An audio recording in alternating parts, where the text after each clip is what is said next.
you guys have had a couple exhibitions and now one game. Are you ready to step up to a major opponent?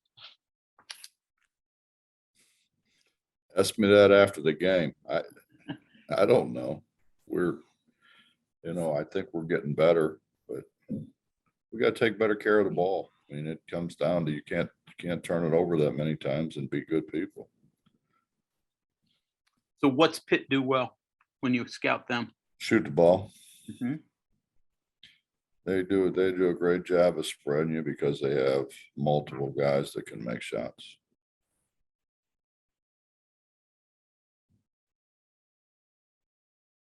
Members of the media, please use the raise hand feature for a question. Greg, you have another one. Your hand's still raised. Yeah, I guess I'll keep going. The scout in today's world for these early season games, when there's so many new faces, is that more difficult? How do you do this when you may not have seen the guys play together at Pitt before?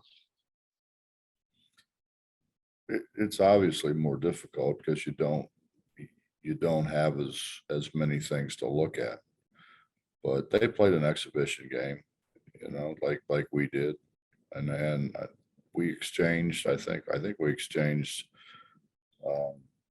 exhibition game video. So they've seen us, we've seen them.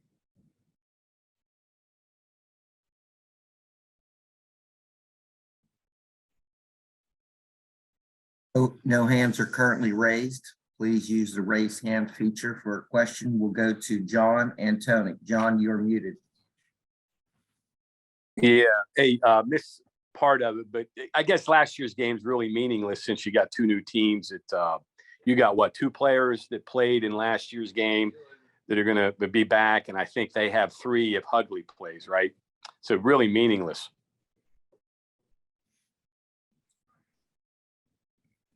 Yeah, I mean they've done a really good job of solidifying their roster.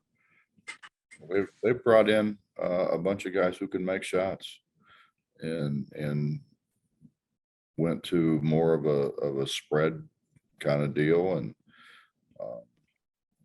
I mean, we're a whole lot different. I mean, the last few times we played, we were pressing, from start to finish, and we're a whole lot different than what we were then, and they're a whole lot different than the last time we played them. Hey, Hugs, I'm looking here. 41 threes they took in that game, and Henson, 6'7" wing, took 12 of them. What to see? What's some of the challenges you have to deal with guarding him? 6'7", 255 pounds, and he can really, really shoot the ball. He really shoots the ball. He's got a great touch. He's got a quick release.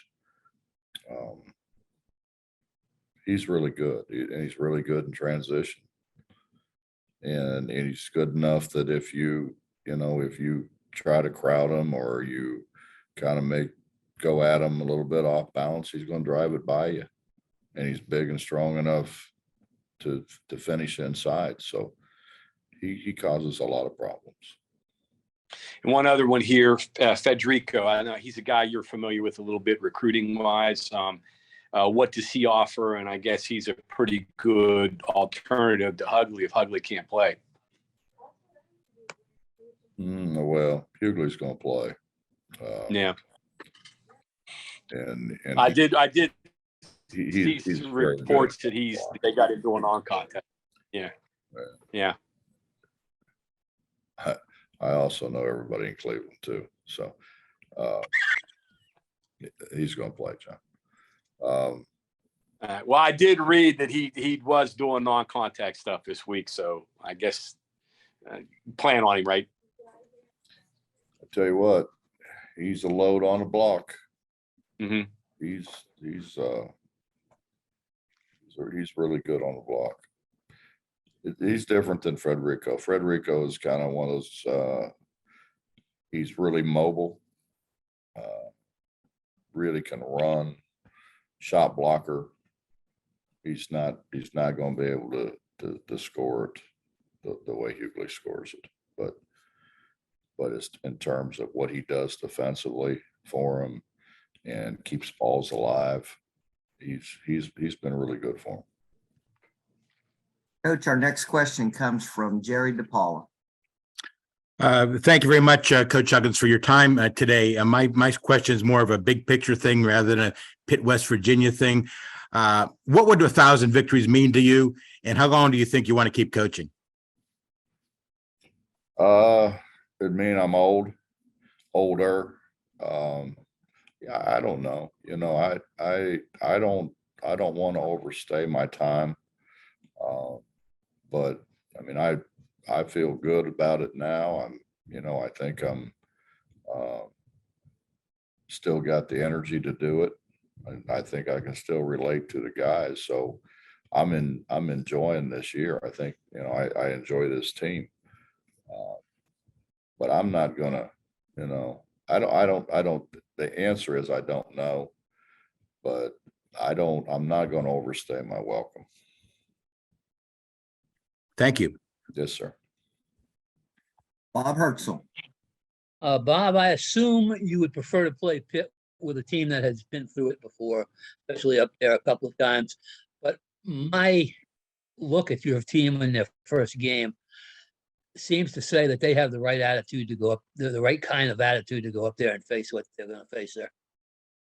Well, Bob, you're right on all counts.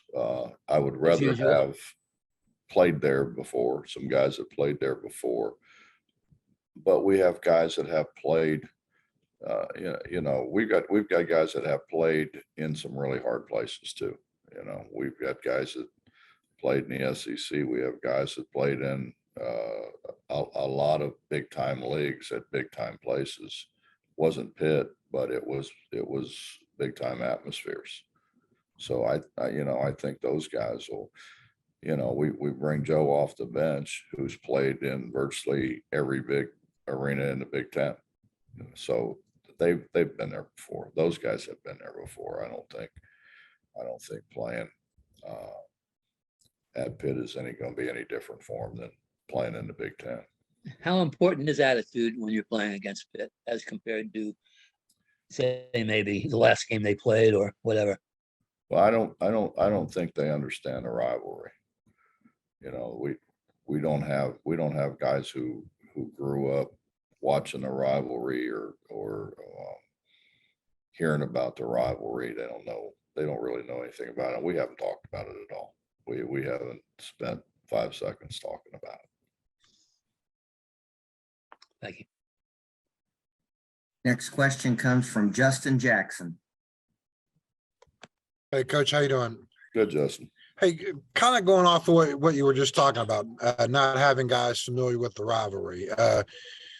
That's obviously much different, than when, both schools are back in the Big East and guys, played against each other in summer leagues, and you recruited against Pitt for Big East guys. So now that things are different, how much does that, make? I mean, it doesn't make your job any different to prepare for them, but how much does that just, kind of make this whole situation different? I don't know, Justin. You could have said the same thing of when I played here and we played Pitt. It was a whole lot different than playing Pitt in the Big East. Sure. When I played here, it was a big time rivalry. That's when they were throwing carp on the floor and fights in the stands. Yeah. It was big time. It's the Big East was a great rivalry, and we played them twice during the year and then played them in a tournament, played them in a conference tournament. So we played them 3 times in 1 year. And but Jamie's gone, Jamie's gone. It's a different era for them. It's a different style of play. Their tickets are a lot more expensive. So it's an entirely different ball game. And from what I've kind of researched, like, so you guys go up to Pitt this year, they come back to the Coliseum next year, and is that the end of the deal as it currently stands? As it currently stands, yeah. Okay, That was done with the ADs. right. That was Shane and the Pitt AD. Do certain things, in your opinion, do certain things have to be met in order to keep this going, to sign an extension? It's above my pay grade. Okay, That's the athletic directors. The athletic directors do that. You know, I think in 99% of the cases, the coaches do it. But in that instance, because of the familiarity, because of how close the two schools are, and because of the rivalry, I think that's done. And football comes into play too, you know. I think in the negotiations, you're talking about a football game and a basketball game. right. Thank you, Coach. Mhm. Next question goes to Mike Kazaza. Morning, Bob. How are you? Good, Mike.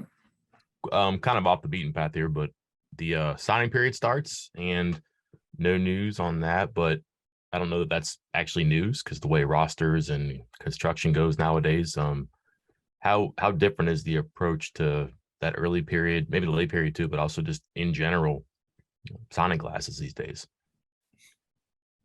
Mike, I didn't even know what was going on. That's how much attention I paid to it. It's different, man. It's totally different when you look at the guys that are playing for us are sophomores. I mean, and they didn't play very much as a freshman. We got a couple really good freshmen now, but they're not going to play very much. And, you know, when you're bringing in guys who have played in multiple major, you know, leagues and arenas, those guys obviously are more prepared. So we're going to probably try to continue to recruit some freshmen, but it's not going to be the priority that it once was.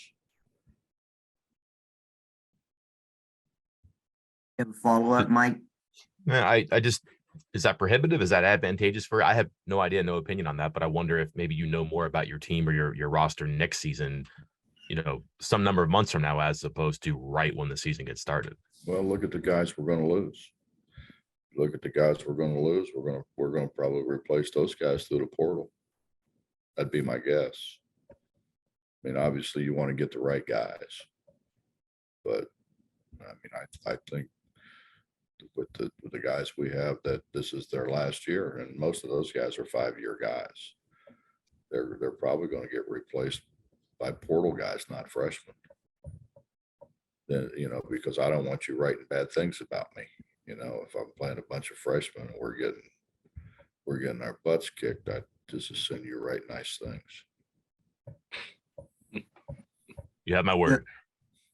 Go back to Greg Hunter. Coach, in terms of Trey Mitchell, how was he the day after having a big run, and anything on Pat Summitt? He was really good. He practiced. He practiced the whole practice yesterday, which is the first time he's gone through a full practice. And he was moving well. He was shooting the ball well. I think his understanding of what we expect from him is a lot greater now. He's fine. I mean, I'm a little bit shocked that he's where he is today, honestly. And Pat, how's Pat coming along? Much better. Much better. It just seemed that Trey was so much more anxious to get started than Pat was. I think Pat was a little more reserved about it.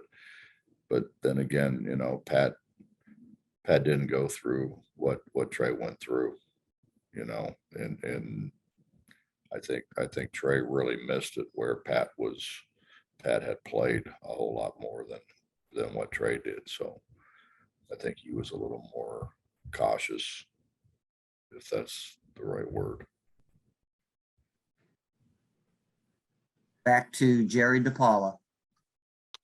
Thank you. Bob, I'm old enough to remember your games when you played against Duquesne in Pitt at the old Civic Arena. What are some of your best memories of your playing days in Pittsburgh? Winning.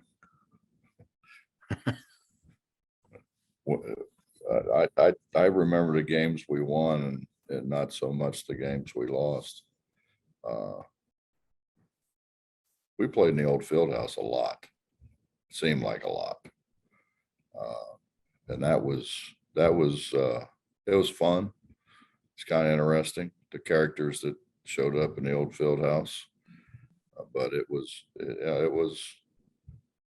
we look forward to it. And we as a team, I think, look forward to playing there. Was basketball more intense back then or more intense now? Well, you only had 2 officials then. You could get away with a lot more. You got 3 officials now, so there's more eyes watching you. I think it was way more physical back then. I think probably because of that. But it was fun, and when it was all said and done, I played on a bunch of, well, we all did. We played in a bunch of money tournaments, and I played with a lot of Pitt guys. Tommy Richards and I were the backcourt in many of those games, but played with a lot of other guys, a lot of Pitt guys, a lot of Duquesne guys. What do you mean by money games, sir? What do you mean by that? We got paid to play After the season? after the season. Yeah. Mhm. Of course, we wouldn't do anything else. I understand that, but that's when it was after the season. I mean, I did say Tommy Richards. Tommy wouldn't do anything else. Like, he's a banker, isn't he? Well, yeah, he was. No, we had a good time. We had a good time, and they paid us to come and play. It was fun. Question goes to Mr. Terada.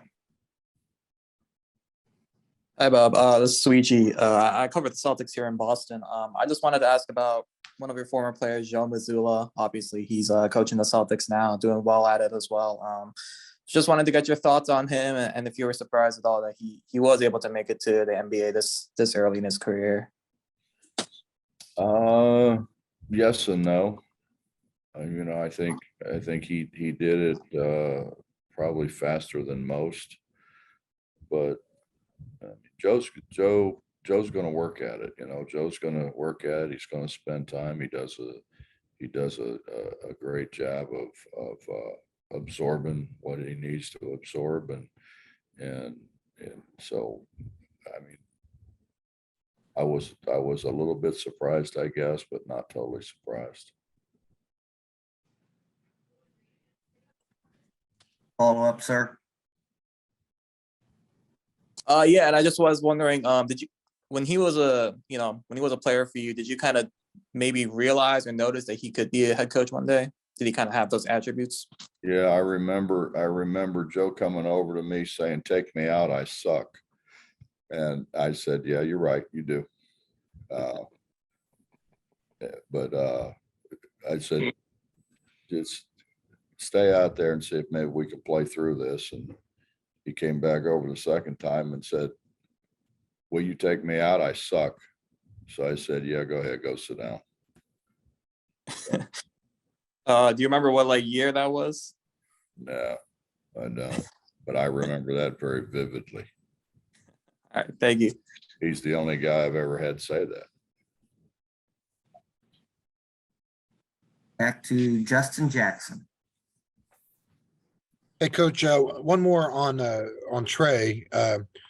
Obviously, if there's any kid on your roster who might understand a little bit of the rivalry, it would be him, coming from the Pittsburgh area. But I'm not familiar with his recruiting background. I mean, I don't know if Pitt really went after him, or I mean, he goes to UMass as a freshman. But you know, with him being a Pittsburgh guy, I'm wondering if there's anything there for him this week.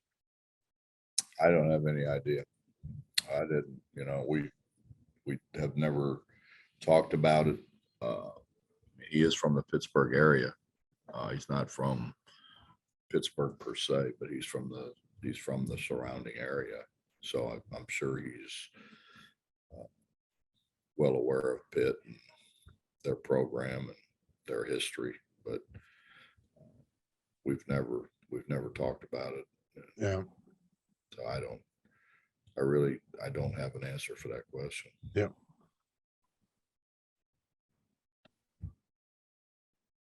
John and Tony, your hand is up. Do you have a question? I do. I have two.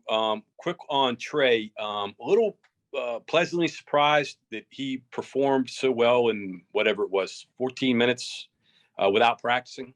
Does that surprise you a little bit? Yeah, it did.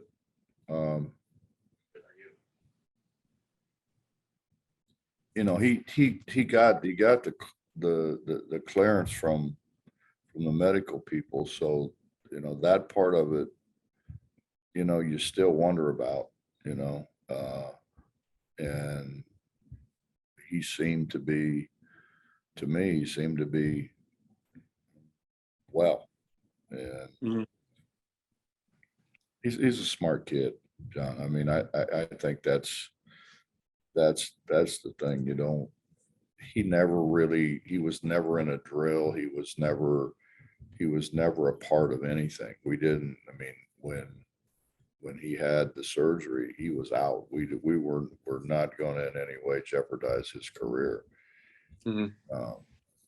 So for him to be able to go out and fit in the way he fit in, I think says a lot about his basketball IQ and certainly his intelligence.